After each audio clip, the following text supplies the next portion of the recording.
నా వేదనందు నా గాయమందు నిన్ను చేరుకున్నా నా యేసయ్యా. నీ చరణమందు నీ ధ్యానమందు నిన్ను కోరుకున్నా నీ ప్రేమకై.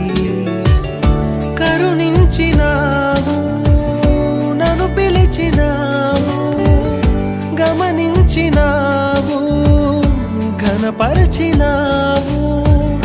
నీవేగదే